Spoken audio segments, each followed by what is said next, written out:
Welcome to Ratna Fan House Sparkling New Year Sale. December 31 முதல் ஜனவரி 4 வரை 5 நாட்களுக்கு மட்டுமே. Sparkling New Year Sale. Ratna fan house, Rajabather street, T Nagar. ஆரோக்கியமும் அறுசுவையும் சங்கமிக்கும் மாபெரும் FMCG expo and food bazaar 2025 நாள் டிசம்பர் 26, 27 மற்றும் 28 தேதிகளில். இடம் சென்னை ட்ரேட் சென்டர், நந்தம்பாக்கம். அனைவரும் வருக, அனுமதி இலவசம். வணக்கம். செய்திச் சுருக்கம்.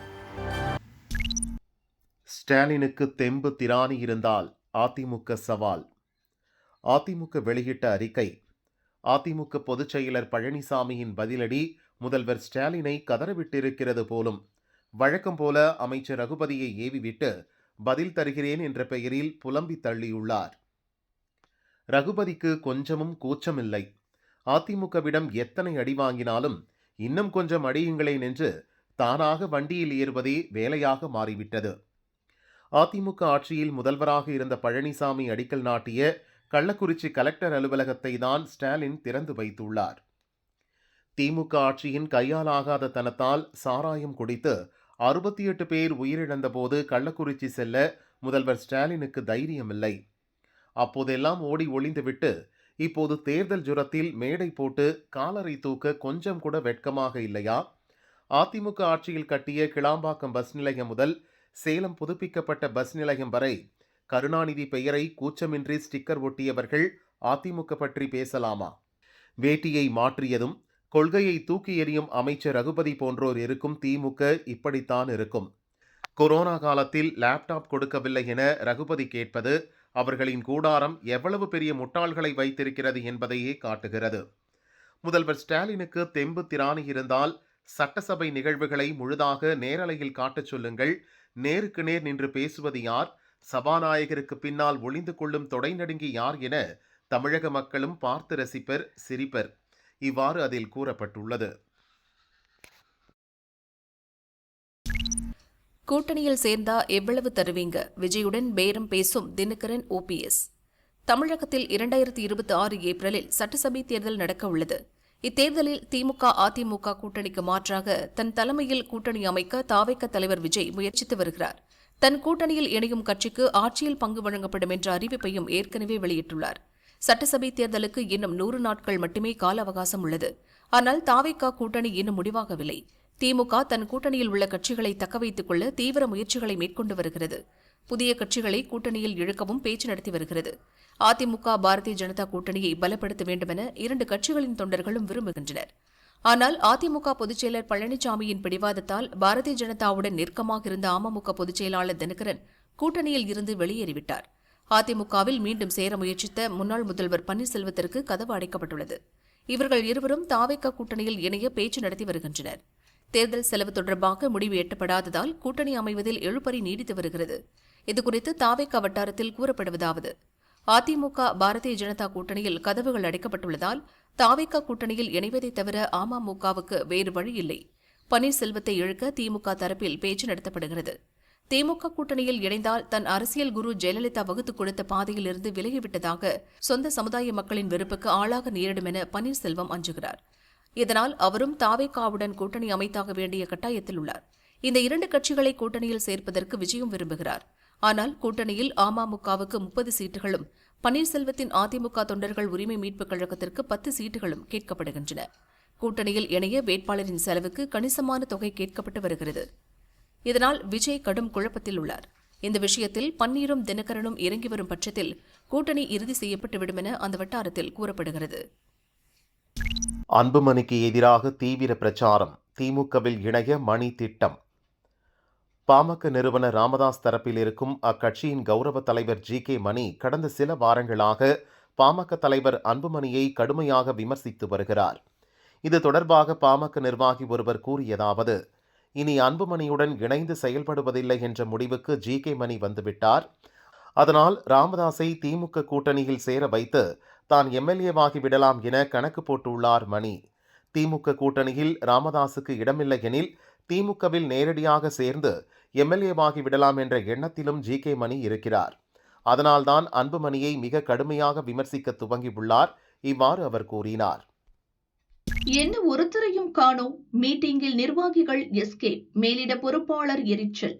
காங்கிரஸ் கட்சியை வலுப்படுத்தவும் சிறப்பாக செயல்படுவோரை மட்டுமே மாவட்ட தலைவர்களாக நியமிக்கவும் சங்கதன் ஸ்ரீஜன் அபியான் திட்டம் நாடு முழுவதும் காங்கிரஸ் கட்சியில் செயல்படுத்தப்பட்டு வருகிறது. இதற்காக ஒவ்வொரு மாநிலத்திற்கும் மேலிட பார்வையாளர்கள் நியமிக்கப்பட்டு அத்திட்டம் கண்காணிக்கப்பட்டு வருகிறது. அதன்படி தமிழகத்தில் சரிவர பணி செய்யாத மாவட்ட தலைவர்களை மாற்றிவிட்டு புதிய தலைவர்களை தேர்வு செய்துள்ளனர். அந்த பட்டியல் டில்லி மேலிடத்தின் ஒப்புதலுக்காக அனுப்பப்பட்டுள்ளது. இம்மாத இறுதிக்குள் பட்டியல் வெளியாகும் என தெரிகிறது. இதற்கிடையே எந்தெந்த அரசியல் கட்சிகள் எவ்வளவு ஓட்டுச்சாவடி முகவர்களை நியமித்துள்ளது என்ற விவரங்களை கடந்த சில நாட்களாக தேர்தல் கமிஷன் வெளியிட்டு வருகிறது. கடந்த 21ஆம் தேதி வெளியிட்ட பட்டியலில் தேமுதிகவுக்கு அடுத்த இடத்தில் காங்கிரஸ் கட்சி உள்ளது. அதன்படி தமிழகத்தில் மொத்தமுள்ள 75,000 ஓட்டுச்சாவடிகளில் 27,000 முகவர்கள்தான் நியமிக்கப்பட்டுள்ளது தெரியவந்தது. இதனால் தமிழக காங்கிரஸ் மேலிட பொறுப்பாளர்கள் கிரீஷ் சோடங்கர், சூரஜ் ஹெக்டே, நிதேவதித் ஆல்வா ஆகியோர் அதிர்ச்சியடைந்தனர். திமுக கூட்டணியில் ஆட்சியில் பங்கு, அதிக தொகுதி கேட்கும் நிலையில் ஓட்டுச்சாவடி முகவர்களை கூட சரிவர நியமிக்கவில்லை என்ற குறைபாடு இருக்கக்கூடாது என அவர்கள் கருதினர். அதனால் கடந்த ஒரு வாரமாக காலை, மாலை, இரவு என தமிழக காங்கிரசின் முன்னாள் தலைவர்கள், மாநில நிர்வாகிகள் மற்றும் மாவட்ட தலைவர்கள் பங்கேற்கும் ஜூம் மீட்டிங் நடத்தப்பட்டு வருகிறது. ஜூம் எனும் செயலியை பயன்படுத்தி ஆன்லைன் வாயிலாக நடக்கும் இந்த கூட்டத்தில் தமிழக காங்கிரசின் அனைத்து மாவட்ட தலைவர்களும் பங்கேற்பதில்லை. திட்டமிட்டே சிலர் புறக்கணித்து வருகின்றனர். பங்கேற்கும் சில மாவட்ட தலைவர்களும் கம்ப்யூட்டரை இயக்கி மீட்டிங் துவங்கியதும் தலையை காட்டிவிட்டு மறைந்து விடுகின்றனர். மீட்டிங்கில் ஏன் தொடர்ந்து பங்கேற்பதில்லை என கேட்டால் கூட்டத்தில் பூத் ஏஜென்ட்டுகளை நியமிக்க சொல்லித்தான் வலியுறுத்துகின்றனர். எங்கள் பதவிக்காலமே விரைவில் முடிவடைய உள்ளது. அப்படி இருக்கும்போது நாங்கள் ஏன் கட்சிக்காக கைகாசை செலவழிக்க வேண்டும்? கைகாசை செலவிட்டு பூத் ஏஜென்ட்டுகளை நியமிப்பதால் எங்களுக்கு என்ன பிரயோஜனம் என கேட்கின்றனர். இதுவரை ஓட்டுச்சாவடி முகவர்களாக நியமிக்கப்பட்ட 27,000 பேர் கூட போலியாக இருக்கலாம் என மேலிட பொறுப்பாளர்கள் அஜிதா உடல்நிலையில் பின்னடைவு, திடீரென ஐசியூவுக்கு மாற்றம், தாவேக வட்டாரத்தில் அதிகரிக்கும் பரபரப்பு. சட்டசபை தேர்தலுக்கு வேகமாக தயாராகி வரும் விஜய் சமீபத்தில் தாவேக மாவட்ட செயலாளர்களை நியமித்தார். தூத்துக்குடி மாவட்டத்தில் தாவேகாவுக்காக தீவிரமாக வேலை பார்த்தவர் அஜிதா ஆக்னல். தூத்துக்குடியைச் சேர்ந்த அஜிதா ஆசிரியை வேலையை விட்டுவிட்டு கட்சி பணி செய்து வந்தார். தனக்கு தூத்துக்குடி மத்திய மாவட்ட செயலாளர் பொறுப்பு கிடைக்கும் என நம்பிக்கொண்டிருந்தார். ஆனால் மாவட்ட செயலாளராக சாமுவேல் ராஜ் என்பவரை தாவேக தலைமை அறிவித்தது. இதனால் மனமுடைந்த அஜிதா தனது ஆதரவாளர்களுடன் சென்னை பனையூருக்கு வந்தார். விஜய் கார் வரும் நேரம் பார்த்து காத்திருந்தார். விஜய் கார் வந்ததும் காரை மறித்து போராட்டம் நடத்தினார். ஆனால் விஜய் காரை நிறுத்தாமல் போனார். பவுன்சர்கள் அஜிதா மற்றும் அவரது ஆதரவாளர்களை அப்புறப்படுத்தினர். அன்று நாள் முழுவதும் விஜய் வீட்டின் முன் அஜிதாவும் ஆதரவாளர்களும் போராட்டம் நடத்தினர். சமரசம் செய்ய வந்த நிர்மல்குமார் உள்ளிட்ட நிர்வாகிகளுடன் வாக்குவாதம் செய்ததால் பெரும் பரபரப்பு ஏற்பட்டது. விஜயை சந்திக்காமல் போக மாட்டேன் என உறுதியாக சொன்ன அஜிதா ஆக்னல் தூத்துக்குடிக்கு சோகமாக திரும்பினார். இதனிடையே அஜிதா திமுகவின் கைகூலி என தவேகாவினர் சமூக வலைதளங்களில் திட்டியும் கேலி செய்தும் பதிவிட்டதால் மனவேதனை அடைந்தார். தூத்துக்குடி புல்தோட்டம் பகுதியில் உள்ள வீட்டிற்கு ஆதரவாளர்களை கிறிஸ்துமஸ் தினத்தன்று கூப்பிட்டு ஆலோசனை நடத்தினார். தன்னை பற்றி அவதூறு பரப்பும் தவேகாவினர் பற்றி மனவேதனையுடன் பேசியிருக்கிறார். ஆதரவாளர்கள் போன பிறகு தனிமையிலிருந்த அஜிதா ஆக்னல் திடீரென அளவுக்கு அதிகமாக தூக்க மாத்திரை சாப்பிட்டு தற்கொலை முயற்சியில் ஈடுபட்டார். மயங்கிய அவரை குடும்பத்தினர் மீட்டு தூத்துக்குடியில் உள்ள தனியார் மருத்துவமனையில் அட்மிட் செய்தனர். அவருக்கு டாக்டர்கள் தொடர்ந்து சிகிச்சை அளித்தனர். இந்நிலையில் இன்று அவரது உடல்நிலை திடீரென மோசமானது. உடனடியாக தீவிர சிகிச்சை பிரிவுக்கு மாற்றப்பட்டார். டாக்டர்களின் தொடர் கண்காணிப்பில் இருப்பதாக தகவல்கள் தெரிவிக்கின்றன. இதனால் குடும்பத்தினரும் அஜிதாவின் ஆதரவாளர்களும் சோகத்தில் உள்ளனர். அஜிதாவை பார்க்க ஆதரவாளர்கள் தொடர்ச்சியாக மருத்துவமனைக்கு வந்துள்ளனர். அவர்களுடன் பேசிய பிறகு மிகுந்த மன உளைச்சலுக்கு ஆளானதால் அவரது உடல்நிலை பின்னடைவை சந்தித்ததாக மருத்துவமனை வட்டாரங்கள் கூறுகின்றன. தூத்துக்குடி தவேக வட்டாரத்திலும் அஜிதா உடல்நிலை பற்றி பரபரப்பாக பேசப்படுகிறது. உதவி பேராசிரியர் தேர்வில் சர்ச்சை கேள்வி, ஓசியில் ஒரு தேர்தல் பிரச்சாரம். தமிழகம் முழுவதும் சனிக்கிழமை ஆசிரியர் தேர்வு வாரியம் சார்பில் அரசு கலை, அறிவியல் மற்றும் பிஎட் கல்லூரிகளுக்கான உதவி பேராசிரியர் தேர்வு நடந்தது. 2708 உதவி பேராசிரியர் பணியிடங்களை நிரப்ப 195 மையங்களில் நடத்தப்பட்ட தேர்வை 42,000 பேர் எழுதினர். காலை, மதியம் என இரு பிரிவுகளாக தேர்வு நடத்தப்பட்டது. மதியம் நடந்த தேர்வில் திமுக அரசின் திட்டங்களின் நோக்கம் மற்றும் தாக்கங்கள் குறித்த கேள்வி கடும் சர்ச்சையை கிளப்பியுள்ளது. இல்லம் தேடி கல்வி, நான் முதல்வன் திட்டம், முதல்வரின் காலை உணவு திட்டம், கலைஞர் மகளிர் உரிமை திட்டம், முதல்வரின் காக்கும் கரங்கள் ஆகிய திட்டங்களின் நோக்கம், அவற்றின் தாக்கம் பற்றி விரிவான விடை எழுதும் கேள்வி விமர்சனத்திற்கு ஆளாகியுள்ளது. உதவி பேராசிரியர் தேர்வை பயன்படுத்தி திமுக அரசு ஓசியில் தேர்தல் பிரச்சாரம் செய்வதாக விமர்சனங்கள் எழுந்துள்ளன. பத்ம விருதுகளை பெயருக்கு முன்பின் பயன்படுத்தக்கூடாது. ஒவ்வொரு ஆண்டும் குடியரசு தினத்தை முன்னிட்டு பத்ம விருதுகள் அறிவிக்கப்படுகின்றன. பல்வேறு துறைகளில் சிறப்பாக சேவை புரிந்தவர்களுக்கு பத்மஸ்ரீ, பத்மபூஷன், பத்ம விபூஷன் ஆகிய விருதுகள் வழங்கப்படுகின்றன. மேலும் நாட்டின் உயரிய விருதான பாரத ரத்னாவும் ஆண்டுதோறும் வழங்கப்படுகிறது. இந்நிலையில் பத்மஸ்ரீ விருது பெற்ற டாக்டர் ஷரத் ஹார்டிகர் என்பவர் மும்பை உயர்நீதிமன்றத்தில் ரிட் மனு ஒன்றை தாக்கல் செய்தார்.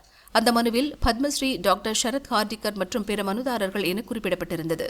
இந்த மனுவை தனி நீதிபதி சோமசேகர் சுந்தரன் விசாரித்தார். அப்போது மனுவில் பெயரை கவனித்த நீதிபதி ஒரு உத்தரவு பிறப்பித்தார். வழக்கு ஆவணங்களில் பெயருக்கு முன் பத்மஸ்ரீ என பயன்படுத்தப்பட்டிருப்பதை சட்ட ரீதியாக அனுமதிக்க முடியாது. நீதிமன்ற நடவடிக்கைகளை இதை பின்பற்றக்கூடாது. இது தொடர்பாக 1995 உச்சநீதிமன்றம் அளித்த தீர்ப்பில் பத்ம விருதுகள் மற்றும் பாரத ரத்னா போன்ற தேசிய விருதுகள் அரசின் பட்டங்கள் இல்லை. எனவே அவற்றை பெயருக்கு முன் அல்லது பின் பயன்படுத்தக்கூடாது என தெளிவாக கூறியுள்ளது என்று அந்த உத்தரவில் குறிப்பிடப்பட்டுள்ளது. கூட்ட நெரிசலில் பெண் பலியான விவகாரம், குற்றவாளிகள் பட்டியலில் அல்லு அர்ஜுன் பெயர். நடிகர்கள் அல்லு அர்ஜுன், ராஷ்மிகா மந்தனா, பகத் ஃபாசில் உள்ளிட்டோர் நடித்த புஷ்பா 2 தி ரூல் திரைப்படம் தெலுங்கு உட்பட பல்வேறு மொழிகளில் கடந்த டிசம்பர் 5 வெளியானது. முன்னதாக இந்த படத்தின் சிறப்பு காட்சி தெலங்கானாவின் ஹைதராபாத்தில் உள்ள சந்தியா திரையரங்கில் டிசம்பர் 4 திரையிடப்பட்டது. நடிகர்கள் அல்லு அர்ஜுன், ராஷ்மிகா மந்தனா உள்ளிட்டோர் ரசிகர்களுடன் சேர்ந்து இந்த காட்சியை பார்க்க ஏற்பாடு செய்யப்பட்டிருந்தது. சிறப்பு காட்சியின் போது அல்லு அர்ஜுன் மற்றும் படத்தின் நாயகி ராஷ்மிகா வந்ததை அடுத்து அவர்களை காண ரசிகர்கள் முண்டியடித்து சென்றனர். இந்த கூட்ட நெரிசலில் சிக்கி 35 வயது ரேவதி என்பவர் பலியானார். அவரின் மகனுக்கு படுகாயம் ஏற்பட்டது. இச்சம்பவம் தொடர்பாக வழக்கு பதிவு செய்த ஹைதராபாத் போலீசார் நடிகர் அல்லு அர்ஜுனை டிசம்பர் 13 கைது செய்தனர். மறுநாளே அவர் ஜாமீனில் விடுவிக்கப்பட்டார். இந்த வழக்கு தொடர்பான விசாரணை நம்பள்ளி நீதிமன்றத்தில் நடந்து வரும் சூழலில் பெண் பலியான விவகாரத்தில் போலீசார் குற்றப்பத்திரிகை தாக்கல் செய்துள்ளனர். அதில் அல்லு அர்ஜுன், பவுன்சர்கள் எனப்படும் பாதுகாவலர்கள் உட்பட 23 பேர் குற்றவாளிகளாக சேர்க்கப்பட்டுள்ளனர். சந்தியா திரையரங்க உரிமையாளர் முதல் குற்றவாளியாகவும் அல்லு அர்ஜுன் 11வது குற்றவாளியாகவும் சேர்க்கப்பட்டுள்ளனர். இவர்களுடன் புஷ்பா 2 தயாரிப்பு நிறுவனத்தைச் சேர்ந்த பிரதிநிதிகள், பாதுகாப்பு பணியில் இருந்த தனியார் செக்யூரிட்டி நபர்களும் இந்த பட்டியலில் இடம்பெற்றுள்ளனர். முறையான பாதுகாப்பு ஏற்பாடுகள் செய்யப்படாததே இந்த விபத்துக்கு காரணம் என 100 பக்கம் அடங்கிய குற்றப்பத்திரிகையில் போலீசார் தரப்பில் தெரிவிக்கப்பட்டுள்ளது.